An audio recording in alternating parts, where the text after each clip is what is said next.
कभी कभी मन करता है कि इस एग्जाम्स की जर्नी को दी एंड कर दिया जाए। इतने सारे फेलियर्स के बाद अब हिम्मत नहीं होती दोबारा से प्रिपरेशन करने की।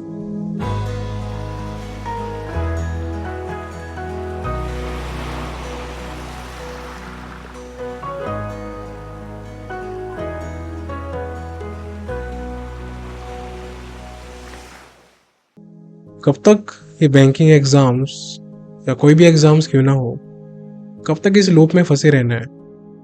जिंदगी में और भी चीजें हैं करने के लिए।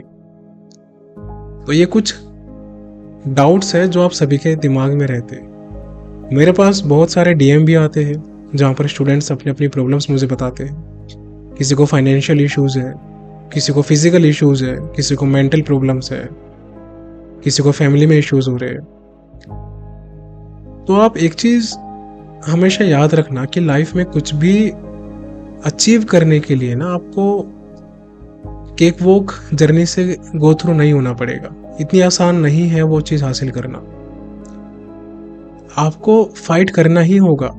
और ये जो सिचुएशंस आप फेस कर रहे हो, खुद से, अपने माइंड से, अपने सराउंडिंग से, इस सिचुएशन को टैकल सिर्फ एक ही इंसान कर सकता है और वो आप खुद।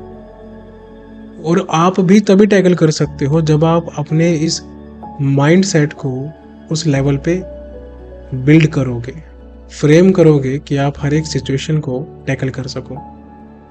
अक्सर हमें ये बताया जाता है कि अगर आप किसी भी एक पर्टिकुलर टास्क को अचीव करने की पूरी शिद्दत से कोशिश कर रहे हो, उसमें आप मेहनत कर रहे हो, दिन रात एक कर रहे हो, सेक्रीफाइस कर रहे हो, कंफर्ट जोन को पूरा कंप्लीटली साइड में करके लगे हुए हो पागलों की तरह, उसके बाद भी जब आप उस एक पर्टिकुलर अचीवमेंट को हासिल नहीं कर पाते, वो जो फेज होता है ना, वो बहुत ट्रोमेटिक फेज होता है। और मैंने अक्सर ये देखा है और फील भी किया है कि उस ट्रोमेटिक फेज से निकलने के लिए बच्चों को एक एक दो दो तीन तीन महीने लग जाते हैं। और क्यों ना लगे, आपके अंदर की जो बातें हैं, आपके जो दिमाग में चल रहा है, वो आप किसी से नहीं कह सकते। क्या परेशान हो, आप रोना चाहते हो, आपके माइंड में चीजें चल रही है, आप नहीं कह सकते। आप रो नहीं सकते क्योंकि आप बड़े हो गए, आपको रिस्पॉन्सिबिलिटी संभालनी है, आपसे एक्सपेक्टेशन है। तो देखो यार, अगर आप, सबसे पहली बात तो ये है कि किसी भी चीज के लिए अगर आपने एफर्ट किया है ना, किसी भी चीज के लिए, तो अगर आपको लगता है कि आप के ऊपर एक बोझ है दिल में, रोना है रो लो, कोई इशू नहीं है, ये कोई टैबू नहीं है। अकेले में रो लो, अपने दोस्त को अपनी प्रॉब्लम बताओ, दोस्त ना सुने तो ऐसे इंसान को बताओ जो उसको समझ सके। अपने अंदर हमेशा हर चीजें दफन करना सॉल्यूशन नहीं होता। जितना ज्यादा ये सब बातें आप अपने जहन में रखेंगे, उतना ज्यादा बड़ी प्रॉब्लम बन के मेंटल लेवल पे आपको परेशान करेगी। और ये परेशानी जो रूप लेगी वो होगा डिप्रेशन का, एंजाइटी का, सेल्फ डाउट्स का। आप अपने दिमाग के बोझ तले दब जाओगे।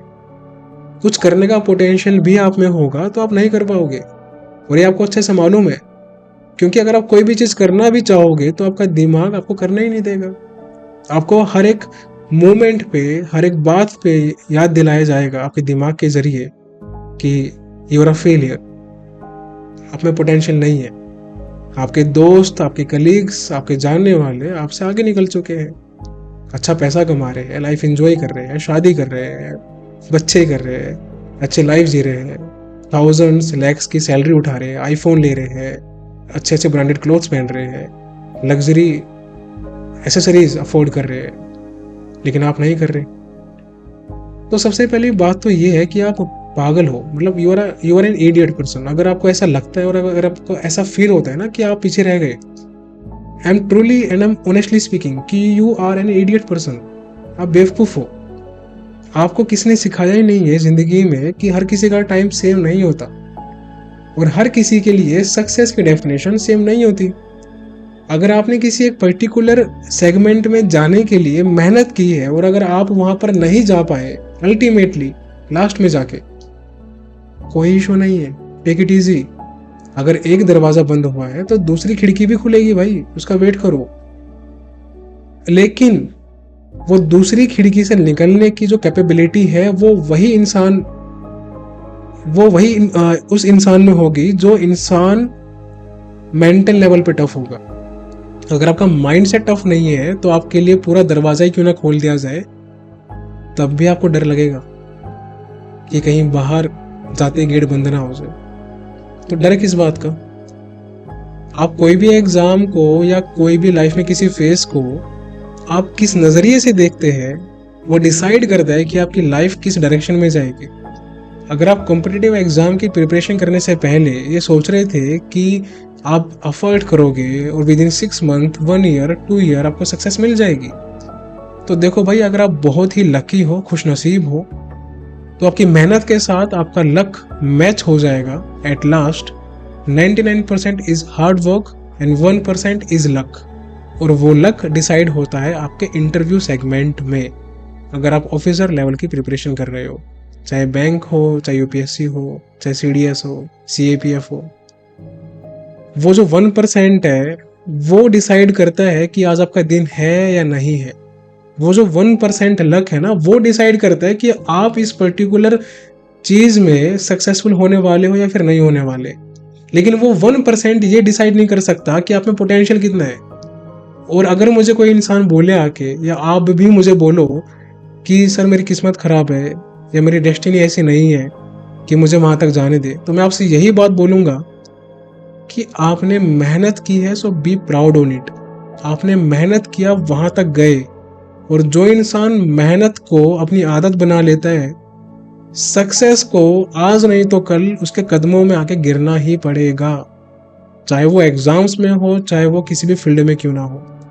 क्योंकि उसको भी पता है कि आप ढीठ हो। और जो इंसान ढीठ होता है ना, जो इंसान पागल होता है, वही एग्जाम्पल क्रिएट करते सोसाइटी में। जो इंसान एक बार कोशिश करता है, उसको वो चीज मिल जाती है, वो कभी एग्जाम्पल क्रिएट नहीं करते। वो वही रैट रेस, जो चूहों की रेस रहती है ना, वो उसी रेस में भागते रहते हैं। मैं ऐसे कई लोगों को जानता हूँ, अलग अलग प्रोफाइल पे, चाहे बैंक में हो, चाहे वो एसएससी में हो, चाहे वो और दूसरे सेगमेंट क्यों ना हो एग्जाम्स के, जहां वो जॉब कर रहे हैं and they are taking anxiety pills, depression की दवाइयाँ खा रहे हैं वो। तो मुझे ये लगता है कि प्रिपरेशन की जर्नी में ये तो एंग्जाइटी, डिप्रेशन कुछ भी नहीं है आपका। जब आप किसी जॉब पे जाओगे, वहां जब आपको गालियां सुननी पड़ेगी, अपने सीनियर्स के टोन्स सुनने पड़ेंगे, सरकेज़म सुनने पड़ेंगे, आपको प्रेशराइज किया जाएगा, हरेस किया जाएगा मेंटली, तब आप कैसे टैकल करोगे? अगर आप अपनी प्रिपरेशन फेज को टैकल नहीं कर पा रहे तो सबसे पहले तो अपने दिमाग पे काम करना शुरू कर दो। इस 200-250 ग्राम के दिमाग को अपनी बॉडी पे कंट्रोल नहीं देना मतलब नहीं देना। लाइफ में कुछ भी सिचुएशन क्यों ना हो, कितनी बार गिरना हो, कोई इशू नहीं है, गिर जाओ, लेकिन दोबारा उठने की कैपेसिटी अपने अंदर रखो कि दोबारा करूंगा या फिर करूंगी ट्राई। गिव अप करना इज नॉट माई पोटेंशियल। मुझे लड़ना है, I will fight for it. Matter नहीं करता है मैं 100 बार हारूं, मैटर ये करता है कि वो जो एक बार का टाइम आएगा वो मेरे लिए काफी है।